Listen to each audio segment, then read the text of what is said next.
네, 4월 26일 월요일 시장이 마감했습니다.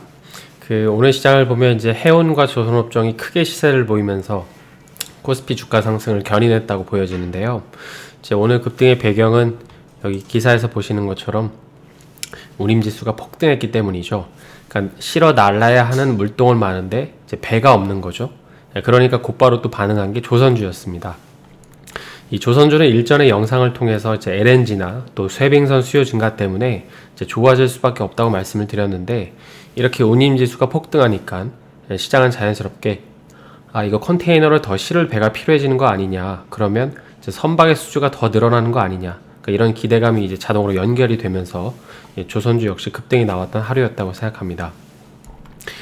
요즘 시장을 보면 이제 좋아지는 경제 지표랑 지표와 또 한풀 꺾인 이제 국채 금리의 상승세로 인해서 이제 전 세계 주식시장에 좋은 모습을 보이고 있는데요. 그에 더해서 금 그리고 원자재까지 폭발하면서 모든 자산 가치가 상승하고 있는 모습을 볼 수 있습니다. 그래서 오늘은 좀 이 얘기를 좀 깊게 해보려고 하는데요. 조금 어려울 수 있는 얘기인데, 근데 앞으로 여러분이 이제 주식을 계속 할 거라고 하시면 최근처럼 이런 이벤트가 크게 발생했을 때 한번 짚고 넘어가시는 것도 좋습니다. 그러니까 내가 이걸 따로 찾아보려면 이제 어려운데, 이런 이벤트가 이제 한 번씩 발생하면 기사들이 여러 개가 나오니까 이제 한번 정리해두고 넘어가시면 이제 좋다는 것이죠. 잠깐 올해 초에 있었던 이벤트를 정리해 보면은 이걸로 설명할 수 있을 텐데요. 이 조 바이든이 추진하는 엄청난 부양책의 재원을 마련하기 위해 조만간 시장에는 이 막대한 국채가 발행될 거고, 그 물량이 이제 시장에 쏟아진다는 것을 우려해서 이제 시장은 선제적으로 국채를 매도해서 국채 금리가 가파르게 치솟았습니다. 그리고 이것 때문에 이제 미국 나스닥이 한 10% 이상 조정을 받았죠. 그리고 그 여파로 이제 국내 시장 역시도 한동안 좋지 못했습니다. 그런데 현재는 이제 국채 금리가 안정화되고 있잖아요. 심지어 지난주에 이런 식으로 조 바이든이 1,000조 원을 들여서 또 한 번에 대형 지출을 할 것이라고 했음에도 이번에는 국채 금리는 꿈쩍도 안 하고 있습니다. 그럼 여기서 질문이 생기죠. 왜 그때는 금리가 가파르게 올랐고 지금은 왜 꿈쩍도 하지 않는 걸까요? 제가 이 분야의 전문가는 아니지만 이 한 가지는 바로 이것 때문이라고 생각하는데요. 이것 때문에 그동안 연준이나 옐런 장관이 이 시장의 우려감에도 불구하고 여유 있게 또 차분하게 대처를 했다고 생각합니다. 보시는 것처럼 그건 바로 이 증세이죠. 여러분이 관심 있게 보셨다면 최근 여러 번에 걸쳐서 이제 세금 인상 이야기가 나오고 있는데요. 당장 법인세율을 이제 21%에서 28%로 올린다는 이야기가 있고, 또 부자들의 세금 역시도 43.4%나 올린다는 얘기가 있었습니다. 그리고 무엇보다도 중요한 것은 이러한 세금 인상으로 충당된 재원으로 이 바이든의 부양책을 이제 마련하겠다는 것입니다. 사실 이 얘기가 이제 본격적으로 논의되면서부터 이 국채 금리는 급속도로 안정을 찾았는데요. 왜냐하면 이 바이든의 인프라 정책을 국채 발행을 통해서 하는 게 아니라 세금 인상을 통해 걷어들이는 돈으로 할 것이기 때문이었습니다. 그러니까 이렇게 되면은 이제 시장에 과도하게 풀릴 국채 우려가 없다 보니까 당연히 국채 금리는 이제 상승하지 않게 되는 거죠. 그리고 증세를 하면 어쨌든 이건 이제 시중의 돈을 또 빨아들이는 것이니까 자연스럽게 시중의 돈을 흡수하는 효과도 있습니다. 그러면 증세는 주식시장의 악재일까요, 호재일까요? 악재죠. 하지만 이건 단기간에 시장에 충격을 줄 만한 악재는 아닙니다. 그러니까 이렇게 생각하시면 되는데요. 여러분이 1억 원의 빚을 지고 있는데 이걸 이제 15년간 천천히 분납해서 갚으라는 거랑 한 번에 내년까지 일시불로 갚으라고 했을 때 어느 쪽이 더 악재일까요?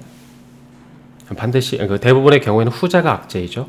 그러니까 증세도 마찬가지로 이 부양책에 필요한 재원을 한 번에 걷는 게 아니라 지금 이제 나온 발표안에 보면 15년간 천천히 걷는 것이기 때문에 악재긴 악재이지만 이제 극성 악재는 아닌 것입니다. 따라서 현재 시장은 이걸 반영하고 있다고 생각을 하는데요. 그래서 현재 파월 의장과 또 옐런 장관은 증세를 통해서 이제 세 가지 토끼를 잡으려고 하는 것 같죠.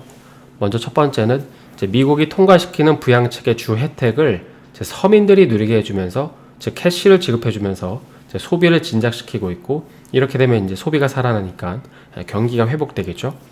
그리고 두 번째로는 이 부자들에게는 세금을 더 많이 거두면서 이제 빈부 격차를 줄이려고 하고 있고, 그리고 마지막 세 번째로 결국에 이러한 경기 회복은 인플레이션이 아니라 경제 회복과 소비 회복에 기반한 이 건강한 시장 회복이라는 큰 그림을 그리는 게 아닌가 싶습니다. 저는 이게 너무나도 합리적이고 또 말이 되는 큰 그림이라고 생각이 되는데요. 그러면 우리가 또 반대로 이 큰 그림에 약한 고리는 없을까요? 이 생각을 해보면 아마 개인적으로는 이제 마지막인 인플레이션이 되지 않을까 싶습니다. 지금 시장을 보면 이 경제 성장이 나아지고 있다는 전제하에 인플레이션이 오냐 안 오냐 이 기로에 있기 때문에 일단 아직 모르니까 주식이나 원자재 둘 다 오르고 있죠. 두 상품 모두 이 경제가 성장하는 시기에는 모두 수혜이기 때문입니다. 그런데 조만간 이 두 상품은 두 갈래 길로 갈리지 않을까 싶기도 한데, 그럼 이제 이렇게 나눌 수 있을 겁니다.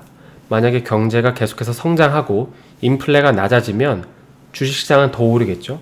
근데 반대로 경제가 계속해서 성장하고 인플레가 높아진다면 원자재가 더 오를 것입니다. 뭐 이렇게 이분법적으로 딱 나눠서 설명할 수는 없겠지만 이제 구조적으로 이렇다는 건데요. 그리고 더 중요한 것으로 이제부터 국채 금리가 급등하기 시작한다면 그때는 이 물량에 대한 부담이 아니라 진짜 인플레이션에 대한 우려가 반영되는 걸 겁니다. 그래서 금리에 대한 본게임은 이제부터 시작이라고 생각을 하는데요. 오늘은 조금 어려운 얘기일 수도 있는데, 물론 이제 주식 투자를 하면서 이런 내용을 모르고 수익을 낼 수도 있지만, 그래서 이제 앞서 설명해드린 것처럼 전 세계적으로 이슈가 되는 내용이니까 한번 이제 공부해 보시면 좋다는 취지에서 말씀드린 거니까 뭐 너무 이 내용을 가지고 이제 스트레스를 받으실 필요는 없을 것 같긴 합니다. 뭐 이해가 안 되시면 그냥 넘어가셔도 될 것 같습니다. 오늘은 연준과 미국이 그리는 큰 그림에 대해서 살펴봤는데요. 오늘 영상이 도움이 되셨다면 좋아요와 구독 부탁드립니다.